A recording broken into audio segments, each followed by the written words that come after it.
안녕하십니까. 실전경매 노하우 앤손입니다. 오늘 52번째 강의부터는 5시간에 걸쳐 법정지상권에 대해서 말씀드리겠습니다. 여러 시간에 걸쳐 강의를 한다는 것은 그만큼 중요하다는 거겠죠. 집중이 되지 않을 때는 물을 한 잔 마시고 시작하는 것도 좋을 듯 합니다. 실제로 한 외국의 학교에서는 수업 중간중간에 물을 마시는 것을 권장하고 있다고 합니다. 실험 결과 물을 마시면서 수업을 들었을 때와 그냥 수업을 들었을 때 집중력의 차이를 보인다고 합니다. 여러분도 물 한 잔 준비하시고 오늘 수업 시작할까요? 오늘 배우실 내용입니다. 자, 오늘은 사실 법정지상권을 배우실 내용인데 법정지상권을 이해하시려면 지상권도 제가 말씀을 드릴 겁니다. 자, 법정지상권을 인정하는 그 취지, 법적 의미가 뭔가를 말씀드릴 거고요. 자, 법정지상권은 그 존속기간, 소멸이 중요한데 이 내용을 또 말씀드리겠습니다. 법정지상권이 성립하는 경우 토지 소유자는 건물 소유자에게 지료를 청구할 수 있는데 지료에 대해서도 말씀드리겠습니다. 자, 여러분은 저와 함께 지난 시간에 지상권에 대해서 배우셨습니다. 자, 지상권은 민법 279조에 규정이 되어 있는 거죠. 지상권은 타인의 토지를 이용하는 권리입니다. 건물이나 수목을 소유하기 위해서 타인의 토지를 이용하기 위한 권리인데, 자, 지상권 설정 계약을 해서 등기부에 올리고 그리고 지상권의 권리를 행사하는 것이 지상권이죠.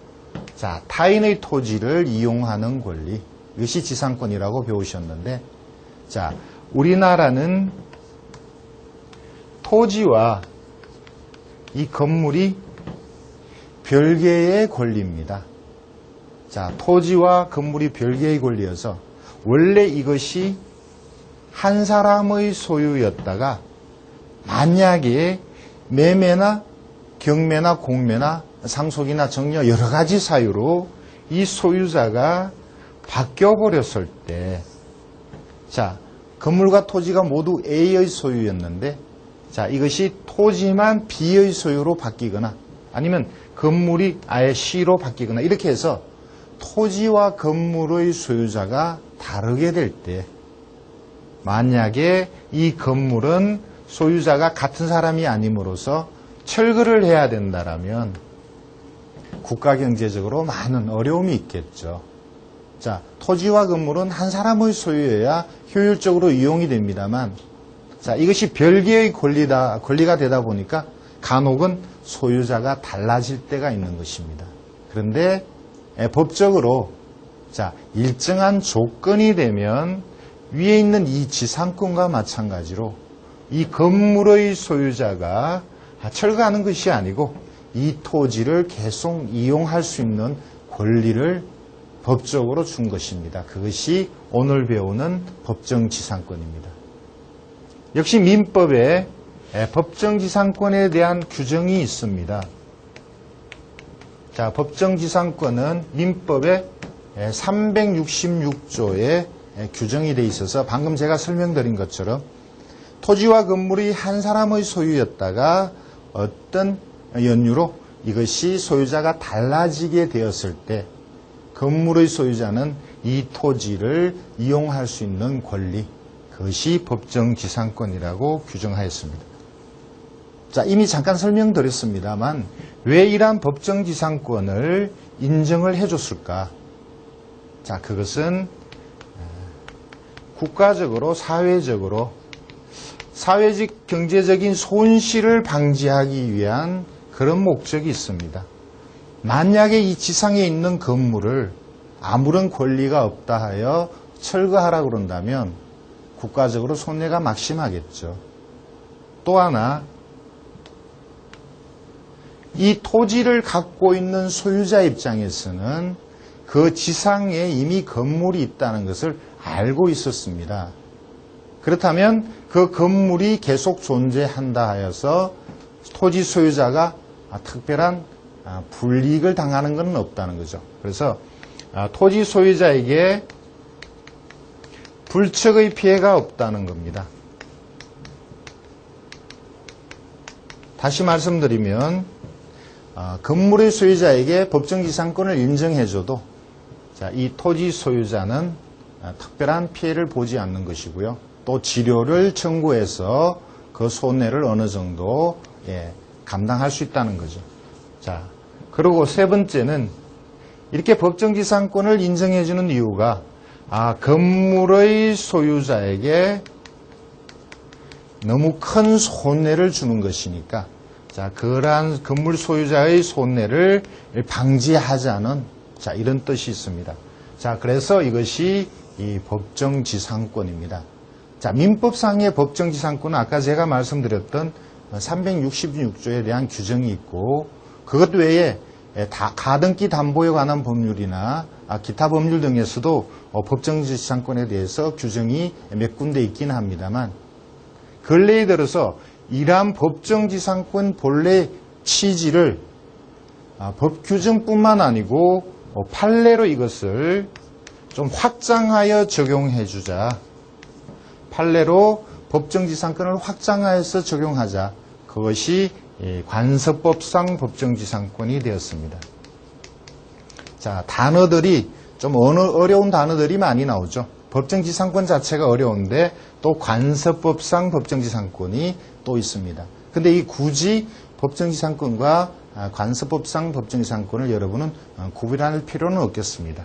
자, 전반적인 내용은 지상권과 같습니다. 단지 지상권은 설정행위에 의해서 등기부에 올라가 있는 그런 내용이고 법정지상권이나 관서법상 법정지상권은 어떤 특별한 규정, 법률 규정이나 판례에 해당되면 지상권과 똑같은 권리를 준 그것이 법정지상권이라고 이렇게 생각하시면 됩니다. 자, 법정지상권의 가장 기본적인 것에 대한 내용을 말씀드렸는데 사례를 한두 건 제가 보여드리고 왜 이러한 사회적인 경제적 손실 또는 토지 소유자에 대한 배려, 건물 소유자에 대한 배려, 왜 이것이 필요한가를 사례를 통해서 조금 더 부연해서 설명을 드리겠습니다. 사례를 보실까요? 충남 당진에 큰 대지가 경매로 나왔습니다. 대지 27,000여 평방미터고요. 자, 거기 지상의 건물은 경매에서 제외됐습니다. 자, 여기 작은아마 아파트를 지었고 짓다 말은 그런 사진이 보이시죠? 자, 소유자 채무자가 나와 있고요.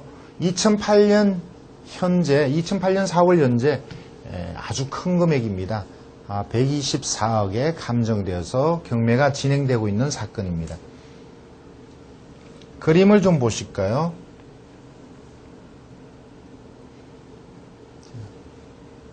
아주 면적이 크죠. 자, 큰 면적의 토지가 경매 대상입니다. 자, 도로변에 있네요. 사진을 좀 볼까요? 아파트 단지가 무척 큰 편입니다. 자, 이렇게 상가도 짓다가 방치해 놓은 게 보이고요. 건물을 골조만 세워져 있는, 그래서 대략 한 반 정도 공사를 했다고 볼까요? 자, 그런 상태에서 방치된 지가 오래된 듯 합니다. 자, 이것이 결국 건물은 경매에서 제외되고 토지만 경매 대상으로 지금 진행하고 있는 거죠. 두 필지고요. 관리지역 준보전으로 되어 있습니다.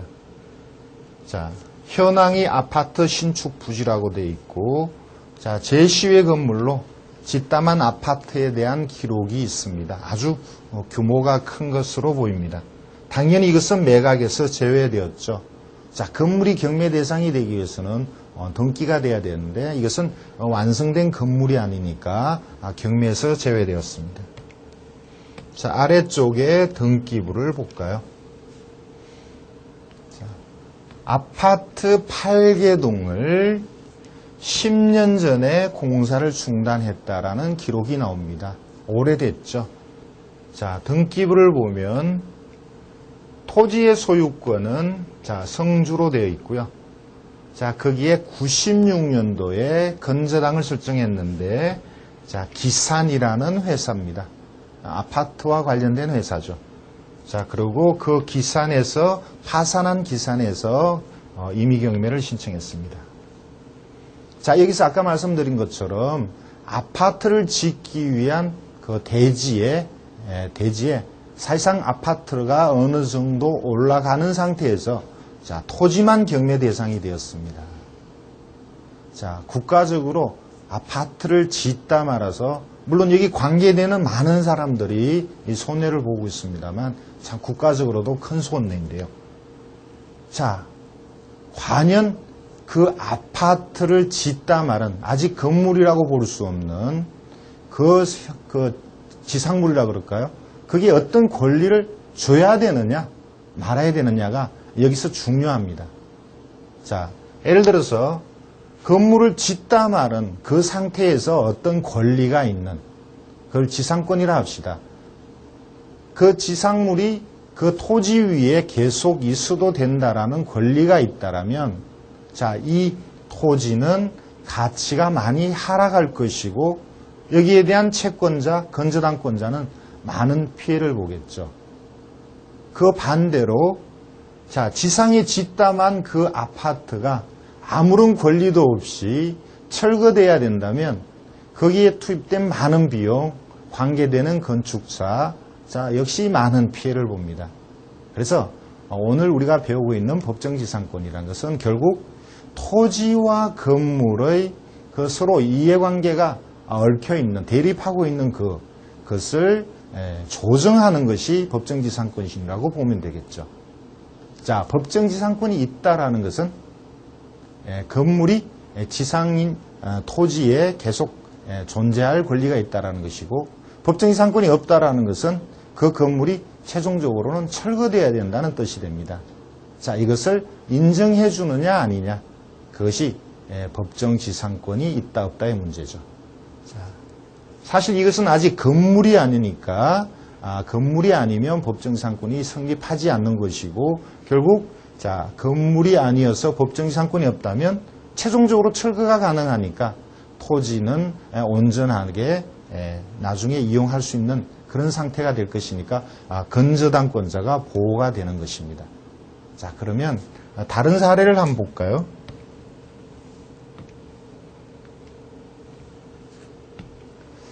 경기도 광주에 토지가 경매로 나왔습니다. 역시 아까 같은 아파트는 아니지만 그 지상에 건물을 짓고 있었는데 자, 미완성의 건물은 경매에서 제외되었습니다. 자, 감정가가 38억에 나왔네요. 자, 2008년 5월 현재 19억까지 떨어졌습니다. 자, 이것이 아주 평탄한 토지 위에 지상물, 건물이 없는 상태였다면 아주 높은 가격에 이미 처분이 되었겠죠.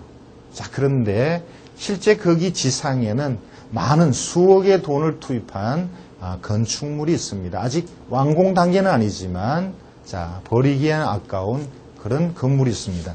자, 사진을 좀 볼까요?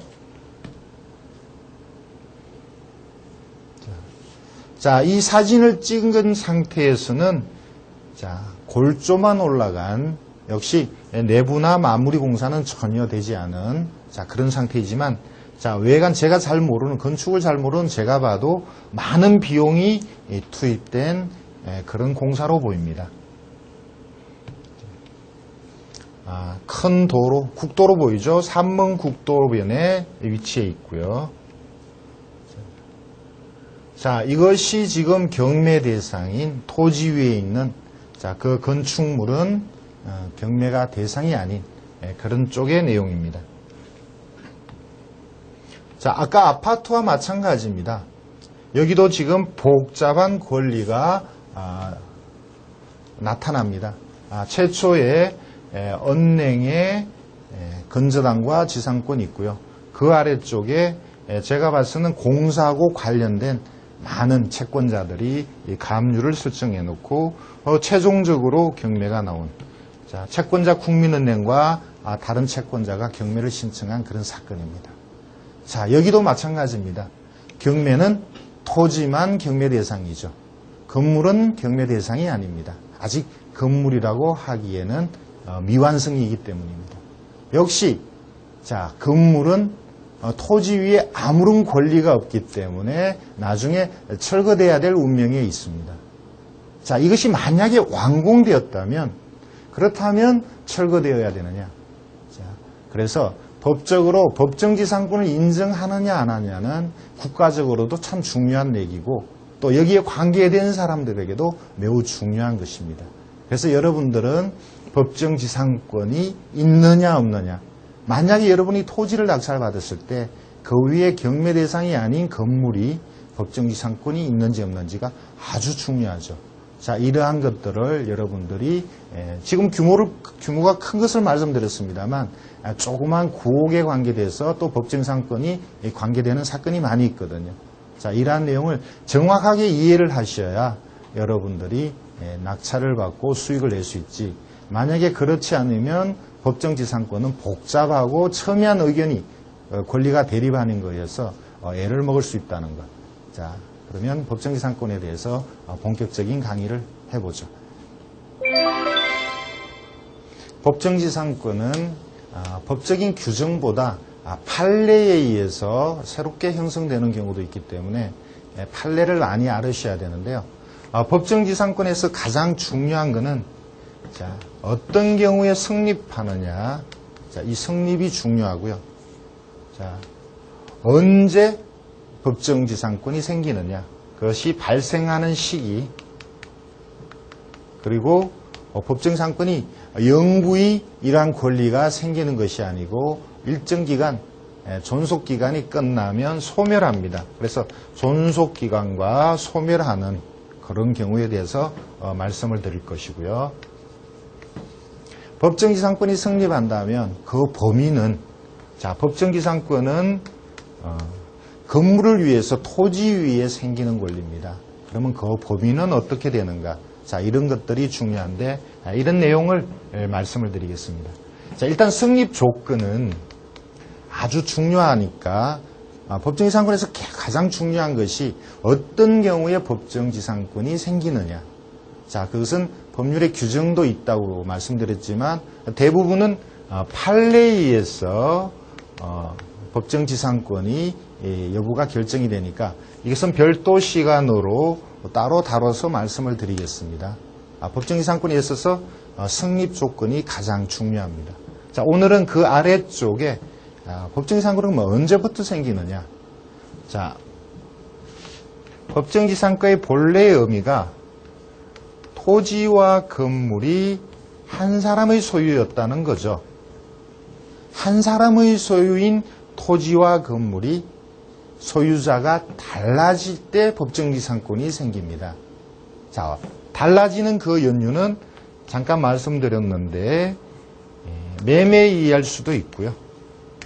자, 지금 우리가 하고 있는 경매에 의할 수도 있고 상속이나 정려에 의할 수도 있는데 결국 이러한 법정지상권이 발생하는 그 연유, 자, 이런 것이 있어서 소유자가 달라질 때부터 법정지상권이 생기는 거죠. 자, 다시 말씀드리면 A가 토지와 건물을 갖고 있다가 토지만 B에게 팔았습니다.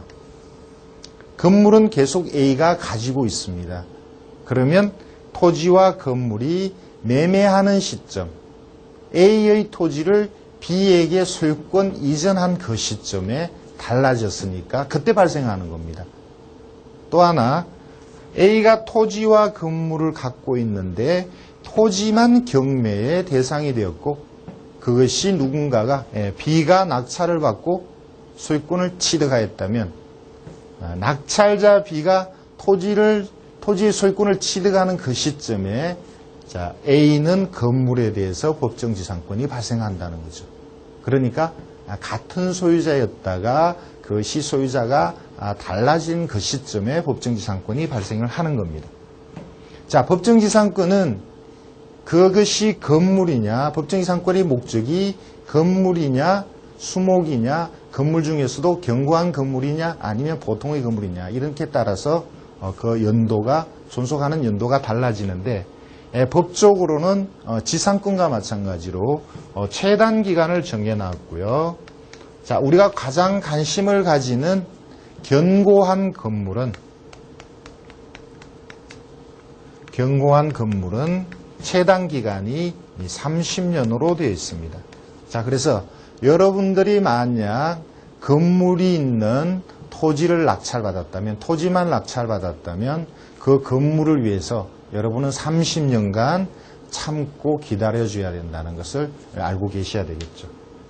자, 그리고 이 30년이 지나서 만약에 법정지상권이 소멸하게 될 때, 자, 그 위에 아직도 지상물이 남아있다면, 건물이나 수목이 남아있다면 그 건물이나 수목을 여러분 토지 소유자는 사줘야 됩니다. 건물이나 수목의 소유자가 토지 소유자에게 자기의 건물이나 수목을 매수해달라는 매수 청구권을 행사할 수 있기 때문입니다. 자, 여러분이 만약에 토지만 낙찰을 받으신다면 언젠가는 건물을 여러분이 사줘야 될지도 모른다는 것을 역시 또 알고 계셔야 되겠죠. 자, 30년의 기간이 무척 긴 기간인데, 물론 그 전에 타협에 의해서 법정지상권을 해결할 수도 있겠지만, 자, 30년 동안 참고 있는 그 대가로 토지 소유자는 지료를 청구할 수가 있죠. 자, 이 지료는 토지를 사용하는 대가입니다. 자, 지료가 보통 평균적으로 시가의 2 내지 7%를 청구합니다만, 자, 이것은 법적으로 하는 얘기고요. 지료를 청구를 얼마 할 건가는 토지 소유자와 건물 소유자가 협의해서 결정할 것이고, 만약 협의가 되지 않으면 법원에 가서 지료 청구에 대한 판사의 판단을 받을 텐데, 보통은 시가의 연 2 내지 7%이라는 것을 알고 계셔야 되겠습니다. 자, 건물의 소유자는 토지 소유자에게 이 지료를 연 단위로 지불해야 되는데, 만약 2회 연체를 하게 되면 기왕에 발생하였던 건물의 법정지상권이 2회 연체를 하게 되면 법정지상권이 소멸하게 됩니다. 자, 그래서 법정지상권이 소멸하는 것은 물론 협의해서 없는 걸로 할 수도 있지만, 기간이 만료되거나 아니면 지료를 연체해서 소멸되는 경우도 있다는 걸 알고 계시면 좋겠죠. 자, 그리고 법정지상권이 성립하는 범위는 어디까지냐? 자, 보통의 조그만 한 필지의 토지라고 생각하면 그 토지 위에 주택이 이렇게 건립되어 있다면, 자, 이 거의 한 필지 전부가 이 건물을 위한 법정지상권이 성립하는 그 범위라고 봐야 되겠죠. 그런데 이 한 필지의 토지가 무척 크다면, 그리고 실제 건물이 법정지상권이 있는 건물이 사용하는 토지는 그 토지의 일부분이라면, 그러면 법정지상권이 성립하는 범위는 어디까지냐? 자, 판례에서는 이 건물이 이용하는데 필요한 범위라고 되어 있습니다. 만약에 이 필지에 도로가 이렇게 지나간다면, 자, 이렇게 도로에서 이 토지까지, 건물까지 출입하는, 자, 이러한 토지도 법정지상권의 대상이 되겠죠. 자, 어쨌든 판례는 이 법정지상권의 대상인 건물이 이용할 수 있는데 필요한 범위 내에까지 법정지상권이 미친다. 그래서 아주 큰 필지의 토지 같으면 이 나머지 토지 부분은 법정지상권이 미치지 않는 그런 범위라고 봐야 되겠습니다. 자, 이러한 내용을 가지고 역시 실제 사례를 좀 더 보여드리겠습니다. 자, 저와 함께 사례를 보시겠습니다. 전남 영암에 토지가 경매로 나왔습니다. 979평방미터고요. 자, 지금은 이제 법정지상권을 우리가 배우고 있으니까 항상 지상의 건물은 경매에서 제외가 되고 토지만 경매가 대상되는 그런 쪽일 겁니다. 물론 반대일 때도 있습니다. 토지는 경매에서 제외되고 건물만 경매 대상일 때도 있습니다. 그것도 역시 법정지상권과 관계되는 것이 되죠. 자, 여기 보시면 800여만 원에 감정되고 2008년 6월에 470만 원에 경매 진행 중인 사건입니다. 자, 법정지상권은 등기부로 대체적으로 판단을 하거든요. 자, 여기는 토지와 건물 등기부가 다 있습니다. 자, 경매 대상은 토지지만 그 지상에 있는 건물도 등기부는 있습니다. 그런데 건물의 등기는 소유자는 이시로 되어 있고요. 이시로 되어 있다가 이것이 최근에 김시로 바뀌었습니다. 또 토지는 역시 건물과 마찬가지로 이시로 되어 있고 아직도 이시로 되어 있습니다. 자, 이것이 2007년 10월 달에 박 씨가 경매를 신청했는데 경매를 신청하는 시점에 토지와 건물의 소유자가 달라진 거죠. 그러다 보니까 채권자는 토지만 경매 대상으로 삼은 것입니다. 자, 이런 경우에 토지를 낙찰받고 그 지상에 있는 건물을 어떻게 할 거냐? 그것이 법정지상권이죠.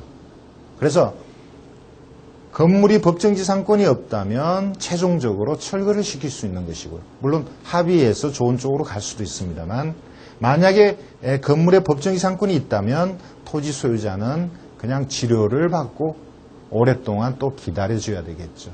그래서 여러분 입장에서는 만약 토지를 낙찰받을 경우에 이 건물이 어떤 권리가 있느냐, 그것을 어떻게 해결할 건가, 이것이 아주 중요한 겁니다. 자, 그러면 다른 사건을 볼까요?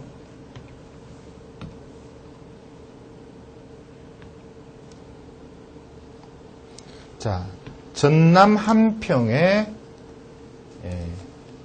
대지가, 이거 방금 한 사건인가요?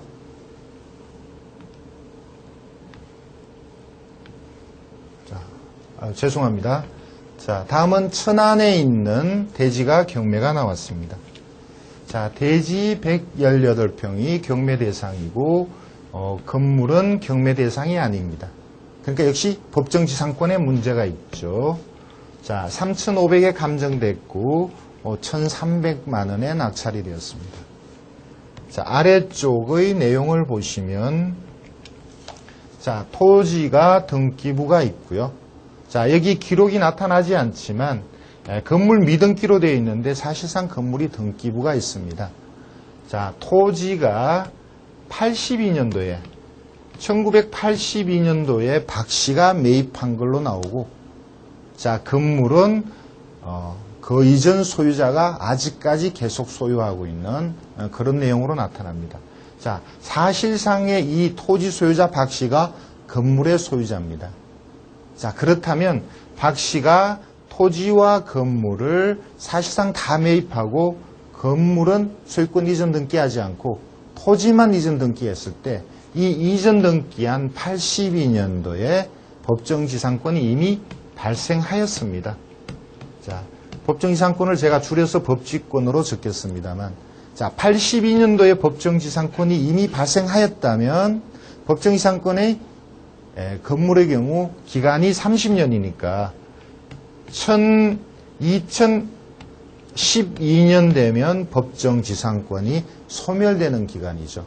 자, 이 토지를 낙찰받은 것은 2012년도에 법정지상권이 없어지기 때문에 자, 얼마 남지 않은 기간입니다. 그래서 이 토지를 낙찰받은 겁니다. 자, 법정지상권의 또 중요한 내용은 만약에 법정지상권이 있다면 그 기간이 언제까지인가도 중요하죠. 자, 이 사건에 있어서는 법정지상권이 성립한다 해도 그 기간이 얼마 남지 않는다는 게 중요합니다. 자, 다음 사건을 말씀드리죠. 광주에 대지가 경매로 나왔습니다. 자, 사진에 보이시는 것처럼 건물은 경매에서 제외되었습니다. 4억 6,800에 감정이 되었고 최종적으로는 취하된 사건으로 보입니다. 자, 여기 보면 상업지역의 토지라는 내용이 나오네요. 자, 여기 희미하게 보이는 이 큰 도로변에 있는 대지이기 때문에 가격이 높게 책정된 것 같습니다. 자, 아래쪽의 내용을 볼까요? 자, 토지만 경매 대상으로 나와 있고, 자, 건물은 기록이 없습니다.